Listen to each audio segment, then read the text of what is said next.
जय शिवराय मित्रांनो. उत्तर भारतात येत्या 48 तासात पावसाळी वातावरण तयार होतंय. त्यामुळे महाराष्ट्रावरती याचे परिणाम थोडे गंभीर आहेतच. उत्तर खानदेश भाग तसेच नाशिक क्षेत्रातल्या उत्तरेकडील भागांना आणि इकडे बुलढाणा, अकोला, अमरावतीसह जळगाव जिल्ह्यातही स्थानिक वातावरणाचा पाऊस येत्या 48 तासात म्हणजे 1 आणि 2 तारखेच्या दरम्यान होण्याची शक्यता आहे. परिस्थिती म्हणावी अशी एवढी गंभीर नाहीये, पण आता मागे सुद्धा एखाद दोन ठिकाणी अपवाद झालेत आहेत आणि तसेच पुन्हा होण्याचे चान्सेस देखील आहेत. त्यामुळे थोडा बी अलर्ट जो आहे तो नाशिक क्षेत्रातल्या उत्तरेकडील भागांना, धुळे, जळगाव, अकोला, अमरावती या भागांचा समावेश आहे. मित्रांनो, ही व्याप्ती कमी आहे, सर्वदूर नाहीये, सगळ्यांना त्रास होईल असं काही नाहीये. आणि जसं की जो काही आपण दक्षिण महाराष्ट्र म्हणतो यातल्या काही जिल्ह्यांची नावं त्यांच्या रिक्वायरमेंटनुसार आपण वगळतो आहे.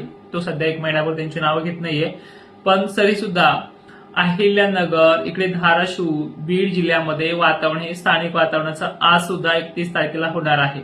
यामध्ये भीतीचं असं स्वतः शेड्यूल नाहीये, पण बऱ्याच जणांच्या हार्वेस्टिंग केलेला माल झाकूनच घरी यावा लागणार आहे. आणि शक्यतो या भागातल्या शेतकऱ्यांनी आपला जो काही कांदा असेल, कुठल्याही गोष्टी असतील, तो योग्य ठिकाणीच हाताळायचा आहे. मोठं वातावरण नाहीये आणि दक्षिणेकडनं येणाऱ्या वाऱ्यामुळे दक्षिणेकडील वारे पूर्णपणे उत्तरेकडे वातावरण हे सरकवत आहेत. त्यामुळे हे संपूर्ण बाष्प मराठवाड्यातलं आणि दक्षिण महाराष्ट्रात तिकडे ट्रान्सफर होतंय.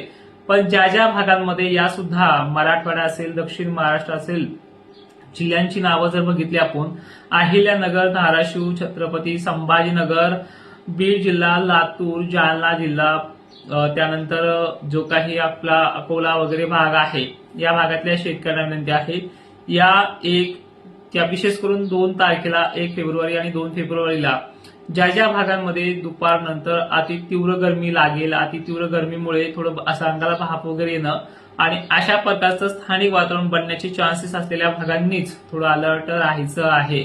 आणि हे होऊ शकतं धुळ्याच्या भागांमध्ये. त्यानंतर परिस्थिती आपण जर पाहिलीच तर ती जळगाव, अकोला, अमरावतीचा समावेश आहे. पूर्व विदर्भामध्ये जर विचार केला तर नागपूर, गोंदियामध्ये तुरळक ठिकाणी आहे.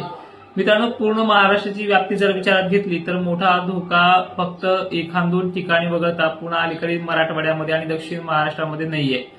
आणि विशेषतः जे काही 4-5 जिल्ह्यांचा अंदाज आहे तो कमेंट बॉक्समध्ये रिप्लाय स्वरूपात देण्यात येईल. आणि विशेष विनंती अशी आहे की त्या जिल्ह्यातल्या शेतकऱ्यांनी तिथला अंदाज थांबवण्याचा प्रयत्न केलेला आहे. त्यामुळे आपण जे काही कोल्हापूर असतील, सांगली असतील, नाशिक असतील या भागातल्या शेतकऱ्यांचा अंदाज या व्हिडिओमध्ये दिला नाहीये. जय शिवराय, धन्यवाद.